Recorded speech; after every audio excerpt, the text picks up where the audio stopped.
প্রথমে মহান ঈশ্বরকে ধন্যবাদ দিই এবং সকলকে আরেকটিবার প্রভু যীশু খ্রিস্টের নামেতে শুভেচ্ছা জানাই। সকলকে জয় যীশু। আসুন আজকে যে আমাদের আলোচ্য বিষয় তা হলো ঈশ্বর তিনি আমাদেরকে সংস্থাপন করবেন, ঈশ্বর তিনি আমাদেরকে প্রতিষ্ঠিত করবেন, সে বিষয় নিয়ে আজকে আমরা আলোচনা করব। তাই এই মুহূর্তে যতজন ঈশ্বর সন্তানেরা আপনারা যুক্ত হয়েছেন শুরু থেকে শেষ অবধি ঈশ্বরের বাক্য শোনার জন্য আপনাদেরকে অনুরোধ থাকলো। আসুন আমরা এই সময় ঈশ্বরের বাক্য শুনি। গীত সংহিতা 89 তার 4 পদ। আমি তোমার বংশকে চিরতরে সংস্থাপন করিব, পুরুষে পুরুষে তোমার সিংহাসন গাঁথিব। ঈশ্বর তার বাক্যে আমাদের প্রত্যেককে আশীর্বাদ যুক্ত করুন, আমেন। হে আমাদের স্বর্গের পিতা, আমাদের প্রতিষ্ঠা দাতা ঈশ্বর, তোমার মহানামের ধন্যবাদ করি, প্রশংসা দিই, তোমার গৌরব দিই প্রভু গো। আজকে আবার একটি সুন্দর সময় তুমি দিয়েছো, আর এই সময় তোমার চরণতলে আমাদের জীবনকে সমর্পিত করি পিতা। প্রার্থনা করি তোমার যে বাক্য শোনার সুযোগ করে দিয়েছো সে বাক্যের মধ্য দিয়ে তুমি আমাদের জীবনে কথা বলো পিতা। আমাদের সঙ্গে সঙ্গে থাকো, তোমার পবিত্র আত্মা পরিচালনা দাও। প্রার্থনা একমাত্র জীবিত যীশু খ্রিস্ট নামে চাই, আমেন, হালেলুয়া।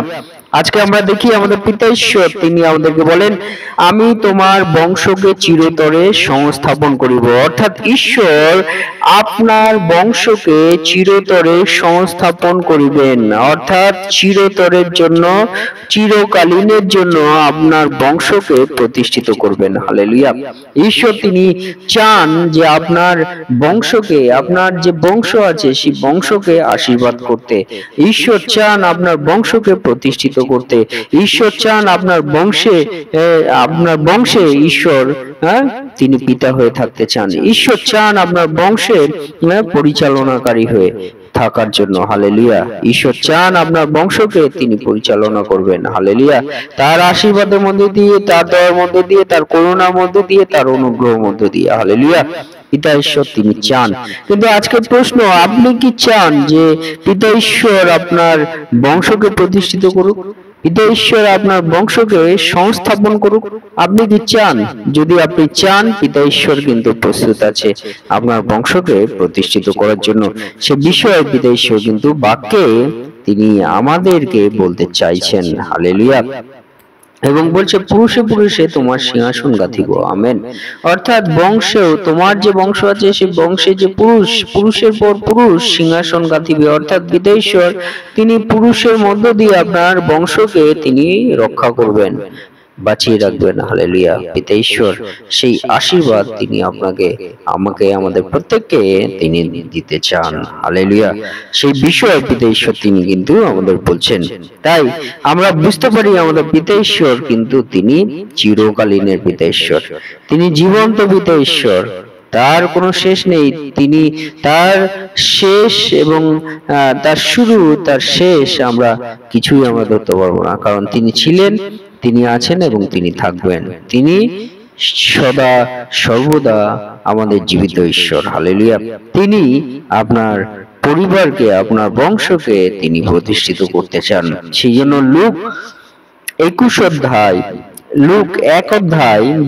এবং 33 পদে পিতা ঈশ্বর বলেন, তিনি মহান হইবেন আর তাহাকে পরাৎপরের পুত্র বলা যাইবে, আর প্রভু ঈশ্বর তাহার পিতা দাউদের সিংহাসন তাহাকে দিবেন। তিনি যাকব কুলের উপরে যুগে যুগে রাজত্ব করিবেন ও তাহার রাজ্যের শেষ হইবে না, আমেন, হালেলুয়া। অর্থাৎ পিতা ঈশ্বর তিনি বলেন যে পিতা ঈশ্বর তিনি আমাদের বংশকে চিরতরে সংস্থাপন করবেন। সে পিতা ঈশ্বর তিনি মহান, পরাৎপরের পুত্র তাকে বলা যাইবে। এবং সে পিতা ঈশ্বর বলছে তিনি দাউদের সিংহাসন তাহাকে দিবেন। হালেলুয়া। এবং তাহার রাজ্যের শেষ হবে না, যুগে যুগে তিনি রাজত্ব করবেন আমাদের প্রভু যীশু। হালেলুয়া। সে বিষয় পিতা ঈশ্বর তিনি আমাদেরকে বলতে চান। সেই পিতা ঈশ্বর তিনি আমাদের বংশকে চিরতরে প্রতিষ্ঠিত করবেন। সামুয়েল 2 সামুয়েল 7:12 পদ থেকে 16 পদ সেখানে বলে, তোমার দিন সম্পূর্ণ হইলে যখন তুমি আপন পিতৃলোকদের সহিত নিদ্রাগত হইবে, তখন আমি তোমার পরে তোমার বংশকে যে তোমার ঔরসে জন্মিবে তাহাকে সংস্থাপন করিব এবং তাহার রাজ্য সুস্থির করিব, আমেন, হালেলুয়া। অর্থাৎ পিতা ঈশ্বর তিনি আমাদেরকে বলতে চান যে পিতা ঈশ্বর হ্যাঁ, আমাদেরকে তিনি আমাদের রাজ্য তিনি সুস্থির করবেন। পিতা ঈশ্বর সেইভাবে আমাদেরকে আশীর্বাদ করবেন। বলছে আমার নামের নিমিত্ত সে এক গৃহ নির্মাণ করবে এবং তাহার রাজ সিংহাসন চিরস্থায়ী করিব। আমেন। আমি তাহার পিতা হইব, সে আমার পুত্র হইবে। সে অপরাধ করিলে আমি মনুষ্যগণের দণ্ড ও মনুষ্য সন্তানদের প্রহার দ্বারা তাহাকে শাস্তি দিব। কিন্তু আমি তোমার সম্মুখ হইতে যাহাকে দূর করিলাম, সেই শোল হইতে আমি যেমন আপন দয়া অপসারণ করিলাম, তেমনি আমার দয়া তাহা হইতে দূরে যাইবে না। আর তোমার কুল ও তোমার রাজত্ব তোমার সম্মুখে চিরকাল স্থির থাকিবে, তোমার সিংহাসন চিরস্থায়ী হইবে। আমেন। হালেলুয়া। অর্থাৎ পিতা ঈশ্বর তিনি আমাদেরকে বলছেন যে আমাদের প্রভু যীশু খ্রিস্ট যখন তিনি আসবেন এই জগতে, বলছে যে তার উপর ঈশ্বরের দয়া কখনো দূরে যাবে না। শোল হইতে ঈশ্বর তিনি আপন দয়া দূরে সরিয়েছেন। কেন? কারণ শোল বিপদে গেছে। কিন্তু যে প্রভু যীশু খ্রিস্ট তিনি এই জগতে আসবেন, পিতা ঈশ্বর তার দয়া কখনো দূরে রাখবেন না, এবং তার মধ্য দিয়ে আমরা চিরকাল স্থির থাকিব। পিতা ঈশ্বর তিনি আমাদেরকে সে বিষয় বলতে চান। তাই আজকে আমাদেরকে মনে রাখতে হবে যে বিষয় তা হলো আমাদেরকে পিতা ঈশ্বর প্রতিষ্ঠিত করতে চান চিরকালীনের জন্য, আমাদের বংশকে আশীর্বাদ করতে চান, আমাদের জীবনে তিনি কার্য করতে চান, তার পরিচালনা দিতে চান সত্যময় ঈশ্বর। তাই সেই ঈশ্বরকে আমাদের জীবনে আমরা যেন রাখি, তার দয়া তার করুণা আমাদের জীবনে আমরা অবশ্যই আমরা পাবো। পিতা ঈশ্বর তিনি সে বিষয় তিনি আমাদেরকে বলতে চান, এবং সেই মধ্য দিয়ে আমরা আমাদের জীবনকে যেন ঈশ্বরের কাছে সমর্পিত করি। ঈশ্বর তার বাক্যে আমাদের প্রত্যেককে আশীর্বাদ যুক্ত করুন। আমেন। আসুন আমরা এই সময় প্রভুর প্রার্থনা করি। হে আমাদের স্বর্গস্থ পিতা, তোমার নাম পবিত্র বলিয়া মান্য হোক, তোমার রাজ্য আসুক, তোমার ইচ্ছা যেমন স্বর্গে তেমন এই পৃথিবীতেও সিদ্ধ হোক। আজ আমাদের প্রয়োজনীয় খাদ্য আজ আমাদেরকে দাও, আর আমাদের অপরাধ সকল ক্ষমা করো, যেমন আমরাও আপন আপন অপরাধীকে ক্ষমা করিয়াছি। আর আমাদের পরীক্ষাতে আনিও না, কিন্তু মন্দ হইতে রক্ষা করো, কারণ রাজ্য পরাক্রম ও মহিমা যুগে যুগে তোমারই হোক। আমেন। এই মুহূর্তে পিতা ঈশ্বরের প্রেম এবং পবিত্র আত্মার এবং প্রভু যীশু খ্রিস্টের অনুগ্রহ, শান্তি এবং পবিত্র আত্মার সহভাগিতা যুগ থেকে যুগান্ত পর্যন্ত আপনাদের সকলের সহবর্তী হন। আমেন। জয় যিশু, জয় যিশু। আসুন আমরা একটি ঈশ্বরের প্রশংসা গীত আমরা গেয়ে আজকের প্রার্থনা আমরা সমাপ্তি করব।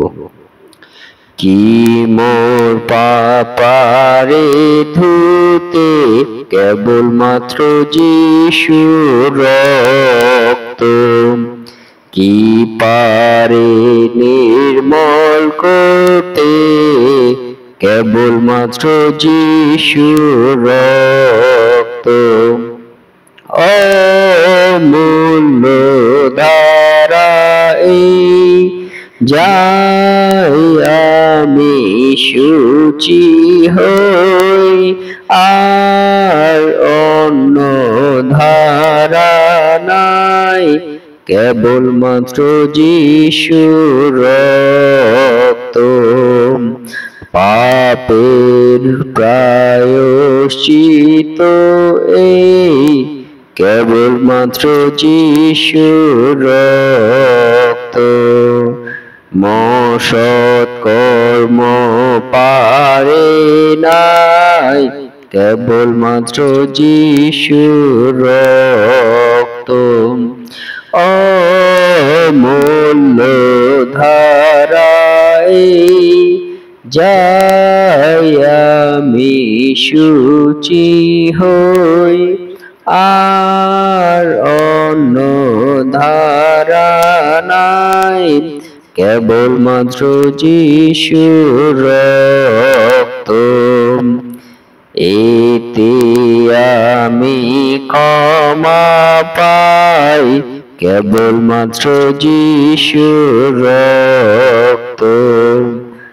এতে আমি সাধু হই, কেবলমাত্র যিশুর রক্ত। অমূল্য দ্বারাই যাই আমি শুচি হই, আর অন্য ধারা নাই, কেবলমাত্র যিশুর রক্ত। এতে সুখ ও শান্তি পাই, কেবলমাত্র যিশুর রক্ত। এতে আমি নির্মল হই, কেবলমাত্র যিশুর রক্ত।